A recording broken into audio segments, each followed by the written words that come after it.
Hello and welcome to our session on congressional debate. My name is Dave McKenzie and this is actually session number 1. It's time to start. This is a virtual recorded presentation. You won't get to see me a whole lot, which actually isn't a bad thing, but it's just an opportunity for us to share some ideas. Hopefully for those of you that would consider that it's time to move into debate and get your program started. Coming up in December, we hope to have a session for you as well. Today's session is going to be basically beginning to develop a Congress program, starting to head into the debate world. Later in the year, we're going to try to do another follow-up session for you for intermediate and advanced Congress students. You know, hopefully your students have been able to get a start to the year, whether it's been virtual primarily or whether it's live if things settle down for us. But your students are going to be ready for some next steps, and we would like to do that for you.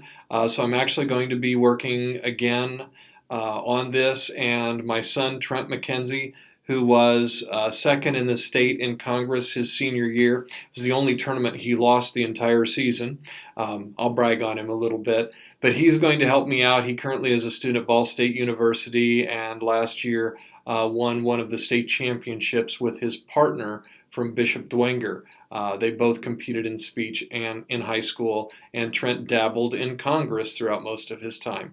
We also hope to have some student speakers for you so that you can listen to them as they do some different activities and some drills. Of course, a lot will depend on where we are in COVID come December. Will we be with our students? Will I have access to them? So we'll wait and see what's going to happen with that. But all that being said, it's time to dive in and talk a little bit about Congress. So the first question probably we need to ask is why, of all the debate events, are we doing Congress? Well, a congressional debate introduces students to a real audience. The same is true for the other debate events, but a lot of times in school we do informative and persuasive writing in our English classes, or we do writing in some of our other classes as well that's either informative or persuasive. But congressional debate actually brings us to a real audience, and we are familiar with that, and our students are familiar with that, of course, because Congress is a real activity in our nation. Congressional debate introduces students to active participation in the democratic process, and it actually turns students on to actually learning about how the process works and how they can function within the democratic process itself. Finally, congressional debate exposes students to reasoned argument in a user-friendly setting. I'm not knocking the other debate events at all, but there is sometimes some language and some terminology and some formatting that seems a little bit foreign to us, especially when we can just turn on C-SPAN and watch what's going on in Congress as well, or on the news, and see our legislators actually talking on issues that we understand affect us on a daily basis. There are other events that are user-friendly as well, but Congress seems to be something we're more familiar with. So we're going to start with that. So I'm just going to ask a question. We're not going to be long on this slide. Who can coach congressional debate? And I'm telling you, virtually anyone. Yes, there are debate coaches that we may think would have a head start on us, and that's true.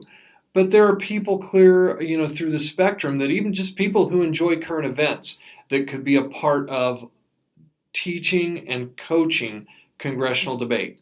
And obviously anywhere in between. I've got a list on the hollowed bullet points that you can look at, and I'm going to trap you into saying even you are virtually anyone, because many of you will actually see something on the list that you are.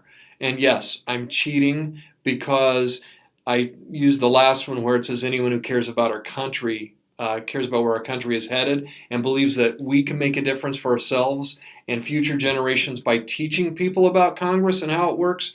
Yeah, you're trapped, because I think most citizens in the United States do care about our country. So yeah, I'm cheating. Moving along, let's talk about big picture. We're going to be talking about, in this whole series, a progression from taking someone as a beginner and taking them to become an advanced congressperson who potentially someday, early in their career or late in their career, could be competing at the state finals. Some of the basics that we're going to talk about, of course, we're going to deal with Aristotle and the persuasive triangle. It's amazing that a person who lived over 2,000 years ago, we're still talking and teaching the things that he taught and shared in classical Greece. So we'll be talking about logical appeals with evidence and organization with our writing. We'll be talking about emotional appeals, which in debate kind of falls to the wayside a little bit, but there are emotional appeals out there available to us, especially on some of the hot button issues that are facing our country today. And then finally, we'll be talking a little bit about how your speakers can develop their personal appeal, because their character is something that does have meaning. And there are some politicians today who I don't think remember that that's true.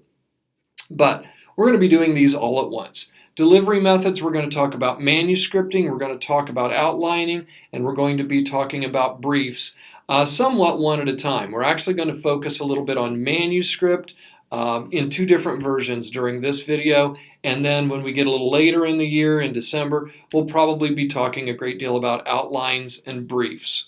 So that's kind of where we're headed. So let's talk a little bit about these beginners. All right. Generally speaking, in Congress, a student will hear 4 different types of speeches.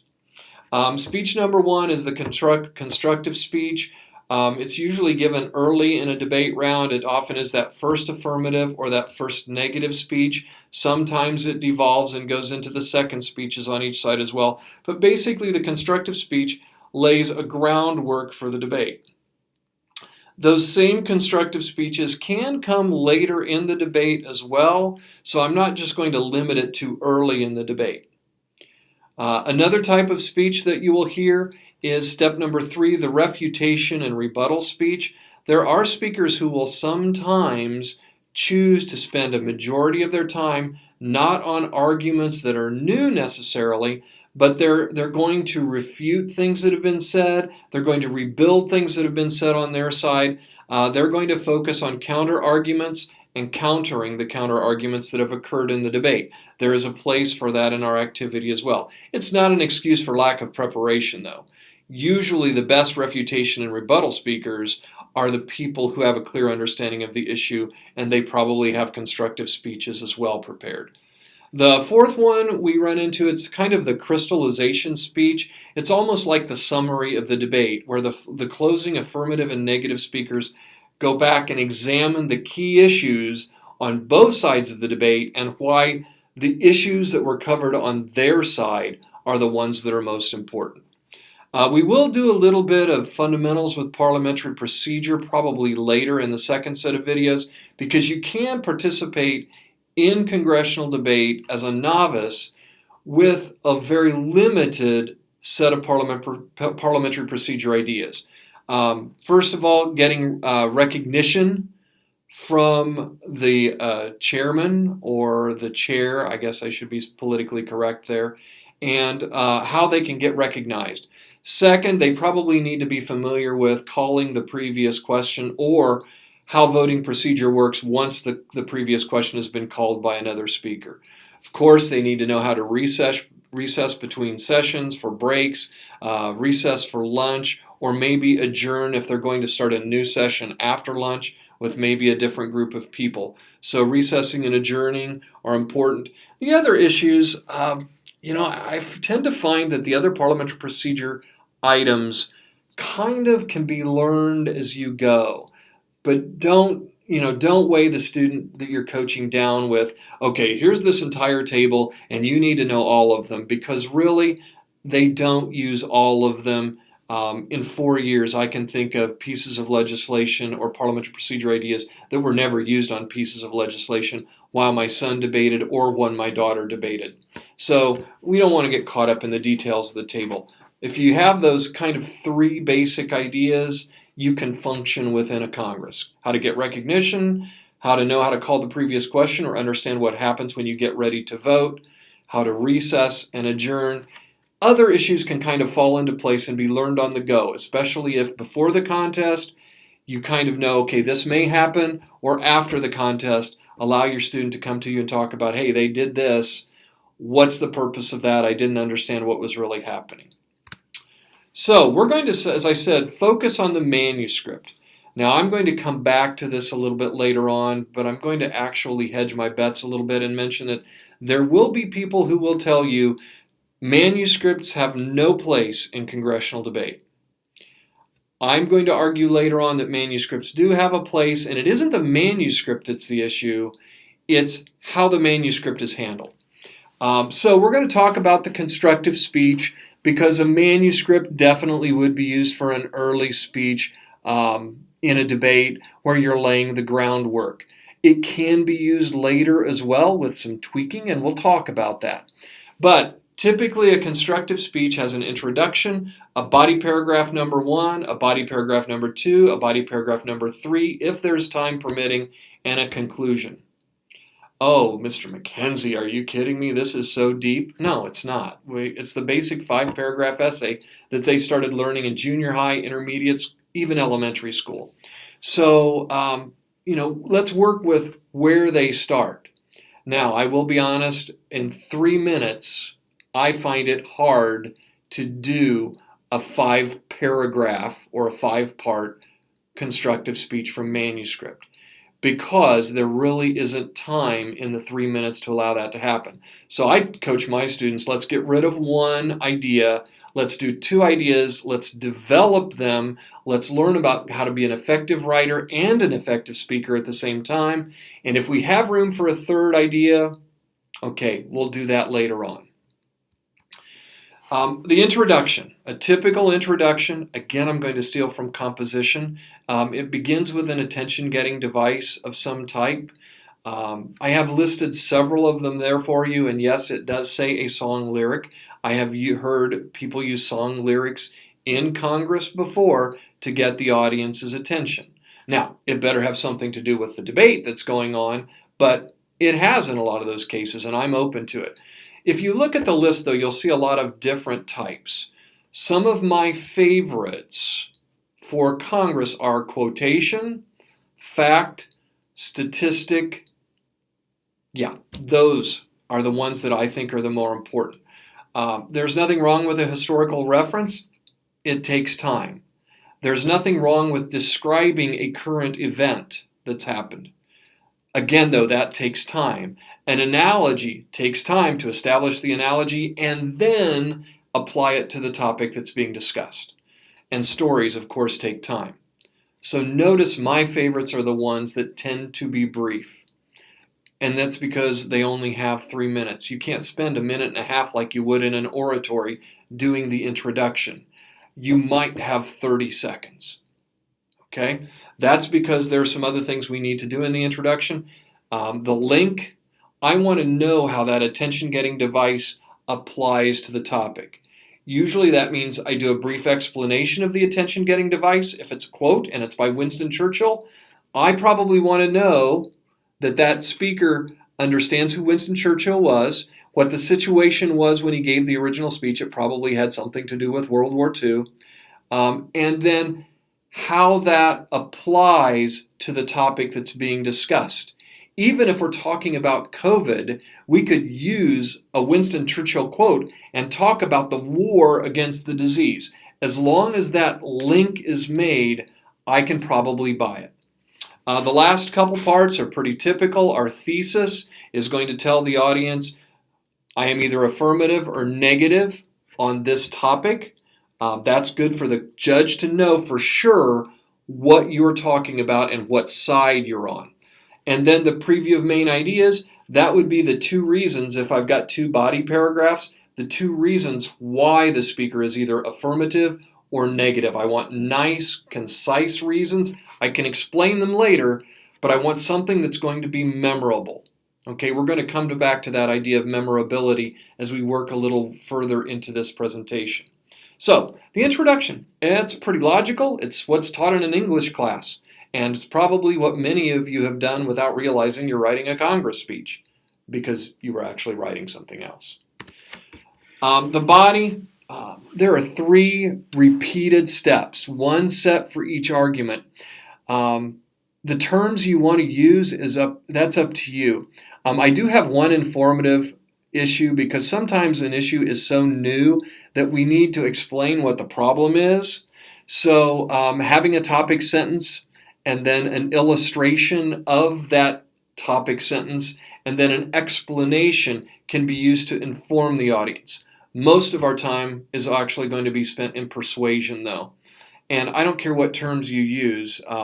At our high school, our classes, generally, most of them in the developmental stages like freshman composition or freshman English where they do composition, they talk a lot about claim evidence analysis. In debate, we tend to use claim evidence impact mainly because my team likes the word impact. We'll come back to why in a second. And then for those of you who may be familiar with AP language and composition, you will many times hear claim data warrant. The bottom line is they're all very similar. And it really doesn't matter what terms are used, except maybe the first one because, yeah, it's informative and we're saying this is persuasion. But it doesn't matter what terms you're using. What matters is that the student that you're coaching understands them.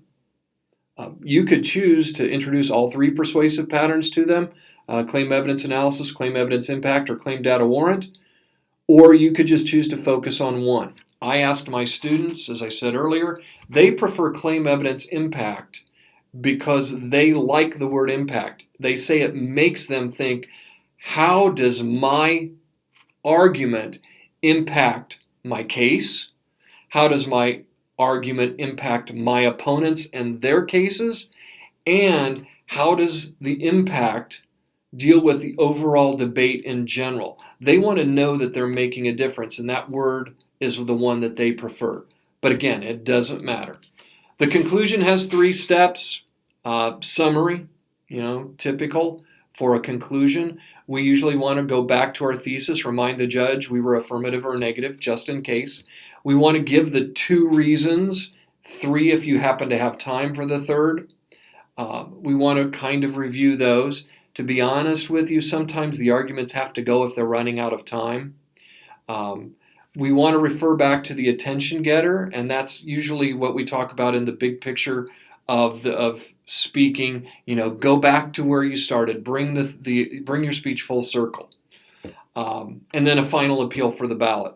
I have heard Congress speakers that will actually flip the summary and the reference to the attention getter, and there's a reason why maybe they do that. You can use the reference to the attention getter to get into the conclusion, but at the same time, by doing that first, you can move the summary down, summarize your position, summarize the 2 reasons that you were using, or maybe 3, and use those 2 reasons to then say, for these reasons, contestants and judges, I ask for you to vote affirmative on this piece of legislation. Okay? It's for the students to vote. They want them to vote affirmative. And it's for the judges to hear you say, I want you voting on my side of the issue. Okay, so it's a 5-paragraph essay, maybe minus a paragraph in the body. I'm a big seller to my students on the idea of we want our ideas to be stated simply and concisely. We can elaborate on them in the body, but there are certain taglines, for lack of a better term, signposting statements that tell our audience, these are some key words that I want you to remember. I'm going to come back to them in various parts of my speech, and that may be during transitioning. So, why simplicity of construction, transitions, why are those important? I think it's important for the sake of the chamber. It allows people to stay on track with the flow of the debate. It allows people to know what part of the speech you're in, even if they can't use platform movement. At the national tournament, a lot of times they're limited to a microphone, and they have to stay there. Normally, we use platform movement to kind of indicate I'm moving from my introduction to body point 1, I'm moving to body point 2, I'm coming back for a conclusion, and so the movement helps. But the simplicity of the construction and the use of transitions will also be a part of that, even if movement can't be used due to the speaking situation. It also clarifies the key pieces of this speech, because to be honest with you, if you've sat through a day of Congress, or if you do sometime, you're going to listen to 15 or 20 speeches on the first piece of legislation. And if that's the only session you're doing, you can probably do that okay. What if they have you in there all day and you're listening to the debates on 4 different topics? That means you're going to be listening to probably anywhere from 20 speeches if it's a really small chamber and it's a novice tournament and not everybody's speaking, to 80 speeches if it's a varsity chamber where there are 20 students and they're all speaking on every issue. That can kind of be mind-numbing by the end of the day. So if you're simple and you're concise and you're using your transitions, that will help your judges. So it helps for effective listening. Also, there are several transitions that I want to share with you that I think are important. The first one we already talked about, and that's the link, because that's the transition from your attention-getting device to the topic. I want to have a clear relationship established for me. If they can't establish the clear relationship, I begin to wonder what their attention getter was there for.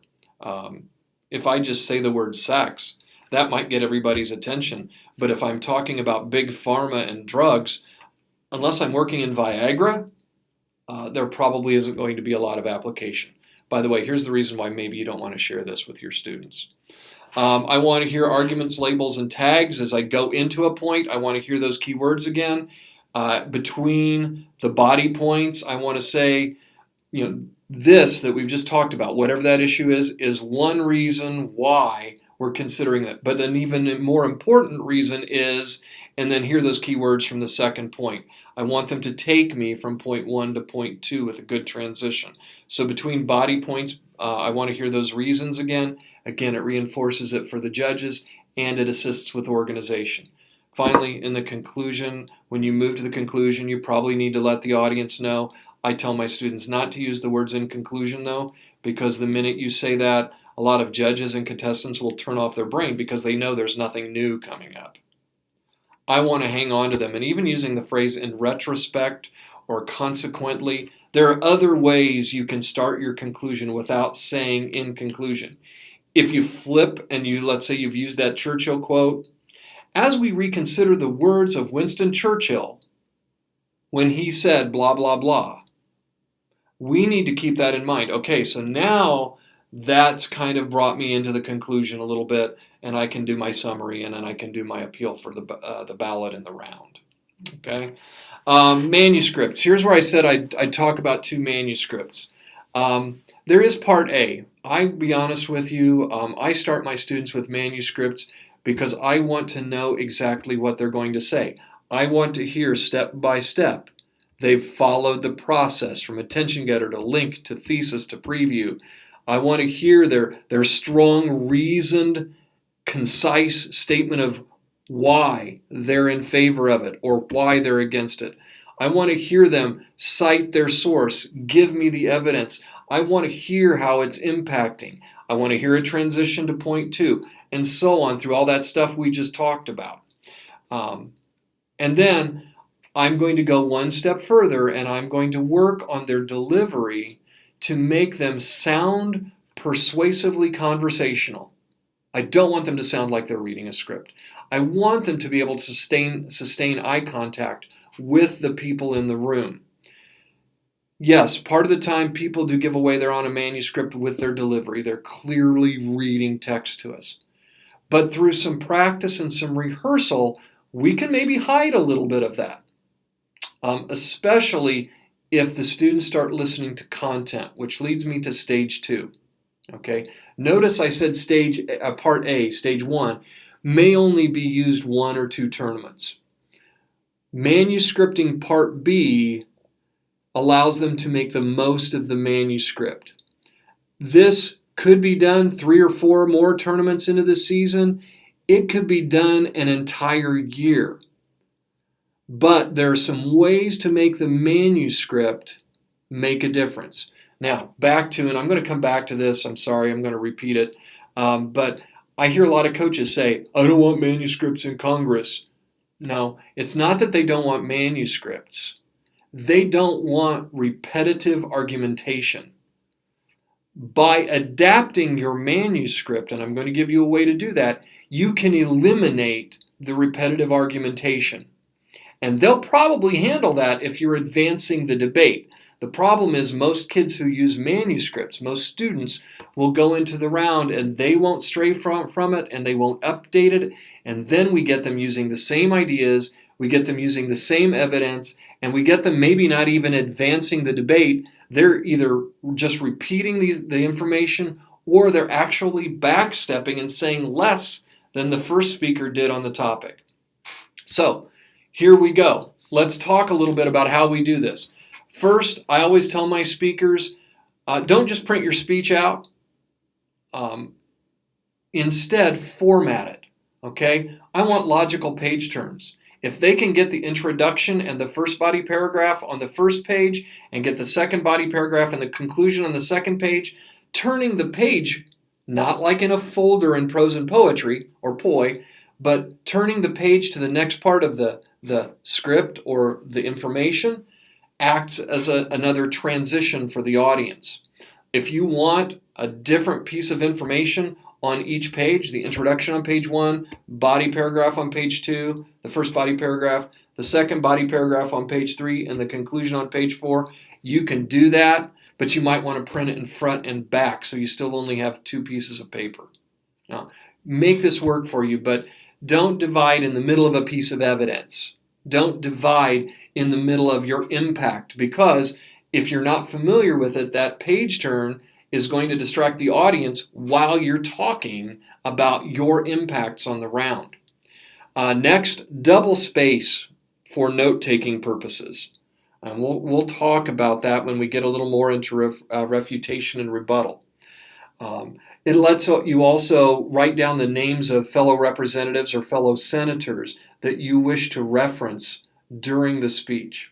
Okay, for instance, if one of the opposition speakers says something, you could say, previously during the debate, one of the negative speakers, Representative so-and-so, told us this is true.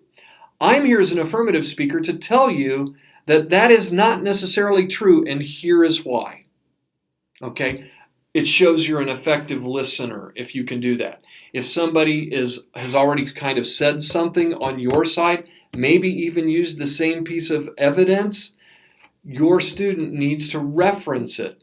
Representative so-and-so told us this is true. I want you to recall that because I want to expand a little bit more about what that representative was saying. And then develop the idea, show how it has made a difference in the debate. Maybe it refers to something the opposition said again, and you can elaborate on that. Maybe you have a different angle or a different impact or an additional impact. If you double space so that you can write on your script references to other people and adapt things that you had originally written, you're going to show that you're listening and you're going to be able to hopefully advance the debate. And remember, that's what people who don't like manuscripts hate. They hate hearing the same thing that they've already heard before. If you're advancing, good deal. And then I would also play with font size. I don't know about you. I'm older. I'm 59 years old. I have trifocals. If I was on a manuscript, I wouldn't be using size 11 Arial font, which is the default for most computers, or Times New Roman that's little and thin. If I'm going to use those fonts, I like them because they're simple and easy to read, but I'm going to expand them to maybe size 14 or size 16 font, so it's less likely that I'll lose my place, and my spaces in between are going to be a little bit wider too if I double space, and that gives me more room to write than trying to squeeze something in. All right, so that's how, as you move into the stage B of manuscripting, you're setting yourself up to be able to adapt to the debate. We are going to talk a little bit about refutation and rebuttal. I have a video that I'm going to share with you a little later. I'm not going to show it to you because my session's already going to run too long probably. But look at that first bullet up there. There we are again. Okay? Refutation allows you to actually talk about what your opponent said. And it's a simple step-by-step process. First, identify what Representative so-and-so said. Next, you're going to counter their claim by having your own counterclaim that refutes their argument. What's the attack? What's wrong with it? Why is your argument that you're going to talk about better than what they said? Reveal your evidence that's going to validate that counterclaim, and then move to impacts. Now, I actually, with a refutation, I like to hear 2 impacts, and sometimes my students only give 1, but I want to know how the counterclaim and evidence stands in opposition to their argument. And then beyond that, I want to know how this counterclaim and evidence that you shared impacts the overall debate. How does it harm the opposition side? How does it benefit your side? So not only am I talking about that representative's argument, I'm talking about the overall effect to the debate itself. Now, rebuttal really isn't that much different. All right? In rebuttal, again, if I'm rebutting, I'm advancing the debate. They won't mind maybe as much if I'm on the manuscript because clearly I'm still showing I'm listening. So rebuttal structure. Someone on your side of the debate, your team affirmative or team negative, someone said something earlier in the debate and they got attacked. Okay? Identify what the speaker on your side said. Then reveal the opposition's counterclaim that they used to refute your side's argument. Now, reveal new evidence, reinterpret their evidence, or do a little bit of both. So let's talk about the evidence here. And most importantly, let's go to the impact. And again, tell how that this provides new impact based on the old arguments, how it defeats the opposition, how it supports your side. Okay, so we're kind of going through those same steps. All we did was identify the original argument, the counter, and then develop the idea that was shared originally to reestablish the validity of that statement. So here's my video that I was talking about. Now you may say, wow, this is incredibly elementary. Yes, it is. I'm teaching freshmen. I'm teaching students who've never debated before, even if they're upperclassmen. They may have talked about arguments and counter-arguments, but a lot of times the terms refutation and rebuttal were not parts of those teaching lessons that other teachers have shared. They just talk about the argument and the counter-argument. Or in the terms of the book, if you've ever seen it, They Say, I Say. Sometimes you've said something in your paper and then you need to look at what the other side might say is wrong with your idea and then defeat them. Well, that's a situation where we're talking about rebuttal.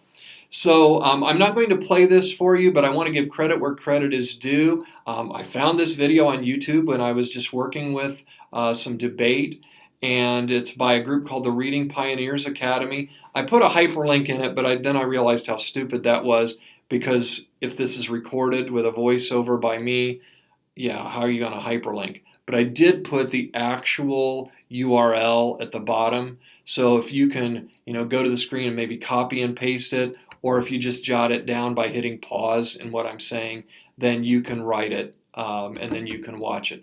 But it really is elementary. You may not want the whole thing. It's kind of applied to a team debate format, but the concepts of how to refute an argument and how to rebut an argument, they're both covered, and there's some nice, simple to understand examples. You don't necessarily have to watch the whole video, but if you watch about half of it, once they kind of give the examples, and I'll clue you in on this, there are some examples in there where they talk about school uniforms. Once they talk about rebutting those, you could stop with your students there or maybe a little bit after that. But I would watch the whole thing just because I think the speaker does a nice job of dealing with the topic. Last thoughts, there is cross-examination now required in congressional debate.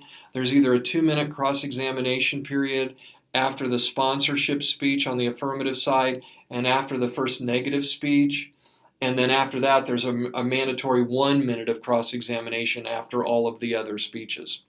So there are 3 types of questions that I've kind of taught even back from the days of cross-examination and extemporaneous speaking. The first type is clarification questions. These are probably the ones you're going to use in practice. When the student finishes their speech, you may have some, this wasn't real clear to me kind of questions that you're going to ask. Well, if an argument isn't real clear in the debate, you could ask a speaker to clarify it if there's a potential for misunderstanding. So you can model clarification questions as you're coaching. You can also model extension questions. There are a lot of ways they can extend. Okay, you talked about this. What would happen next? Okay, you talked about this impact. Are there other impacts? If I'm speaking to someone on my side and asking the question, I want them to say, yes, there are other impacts. And you could even say, are there other impacts like this and this? And then it allows the speaker to know what you're talking about. They don't have to think of the impacts on their own, and they can talk about those impacts if they're logical. Makes you look good, makes your other person look good if they can handle it. Or the other extension is, does this argument or this argument, one of the two you have, lead to a third argument? You're extending the analysis during cross-examination. Again, the questions can be brief, and they should be brief. We're not trying to use this to give an entire speech, but just to let them take the debate another step from their speech to some additional information in cross-examination. You can attack. I tell my students when they're novices, be very careful with this, and even our varsity speakers, because there are people in congressional debate, just like all debate, who are expert turners. In other words, they'll take your question that attacks them, and they're going to turn it around by doing such a good job answering it that it can make you look bad. So I always tell my speakers, if you know there's a turner out there, somebody who can turn an argument, maybe stick with extension and clarification, because even an extension could point out a flaw that maybe they should have considered already. But, if they do a turn, it can actually be disadvantageous to you. Now, if you're confident that your argument, your attack is so good that they aren't going to be able to turn it, even if they're brilliant, then go for it. And if maybe they're not the strongest speaker in the world, and I'm not trying to say this to be harsh, I'm trying to say it that if there is someone who appears unprepared, that's kind of on them. Maybe it's time to go ahead and run an attack question. A couple things that you can look at in attacks I've put on there with questions. Does the argument flow logically? Is there a logical leap somewhere in there? And you want to point out that it doesn't necessarily have to follow, your impact doesn't necessarily have to follow that evidence. And so you could talk about the logic somewhere in the analysis, in those transitions between claim, evidence, impact. Or maybe they only talk about the positive impacts, but there are some negative impacts out there as well that you could use. And if those negative impacts are worse than the affirmative impacts, if worse in terms of the fact that it's devastating to pass it based on that reasoning, well, then that's an attack too. You've shown that their impacts are less significant than the impacts you're making them talk about now.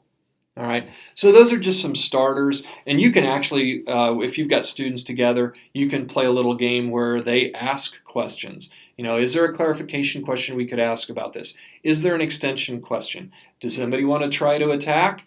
And then have them ask questions, and then have the speaker defend their choices or clarify their choices or extend their analysis. Kind of closing things down here. I shared my contact information with you. I started with snail mail. I don't know why. You're not going to mail me something in a letter, but I do have my email address. It's my school email. It's the one that I check the most. I also have my cell phone number. You could text me or you could call me. I am getting a little older. A lot of times I leave school about 9 o'clock at night. I go home and I try to veg out at 10 p.m. a little bit, but sometimes I'm getting tired. I think this COVID is getting to me because all the tension of the classroom, I think I'm taking it home. I've required more sleep this year than any other year. But and I'd love to talk to you. And I could send you sample speeches that our novices have written that you could use. I could email them as attachments to you or something. So don't hesitate if you would like to see something or if I rushed through something, because I know this formatting wasn't ideal. Doing this recorded. Hopefully the next time you see this, we're going to be able to do some drill work with you. We're going to talk about taking those students, which they need to. They need to move from the modified manuscript, stages A and B, steps 1 and 2 that we talked about. They're going to want to move to outlining, and it could happen in December. It might happen before, but just help them with it. Show them how those 4 stages become the A, B, C, and D in the introduction. How they can take the claim, evidence, and impact. Here's the claim as letter A for the first point. Subpoint number 1, here's the evidence. Subpoint number 2, here's the impact. And you might have more than one piece of evidence or more than one impact. But then they're going to go to the B point in the body. I can do an outline of something and send it to you if you'd like to see that as well, in case you get there. And then, of course, briefing. I'll probably wait to cover that totally in the video because I don't know where we'll be in the season with our briefing efforts, honestly, here at Plymouth. So I don't know whether I have anything, and I don't want to send you necessarily something that's old, but maybe something that your students have dealt with already so they can see how a manuscript and an outline and a brief, how there are similarities. So don't hesitate to contact me if you'd like to. Email's probably the best way. Cell phone's probably the second best way. You can send me a letter if you really want to, but I'm not sure that's what you want to do. So hopefully you had some time. Hopefully, as you look back at this session, you're going to say to yourself, I think I knew all this. I hope you do. I hope you recognize that, because then my comment's going to be, well, if you know all this, go ahead and teach it to your kids. On the other hand, if there are a couple of nuggets that were new to you, that's really my goal. When I come to a session at Coaches Conference, if I can walk out of a session with 1 or 2 nuggets that are going to make a difference in my coaching, then that time that I spent was worthwhile. I hope you found that this time that you spent today was worthwhile as well. Thank you. Enjoy the rest of Coaches Conference and have a great year despite everything that's going on around us right now. We're going to make the best of this situation. We're going to continue to work for our students. That's what's great about speech and debate.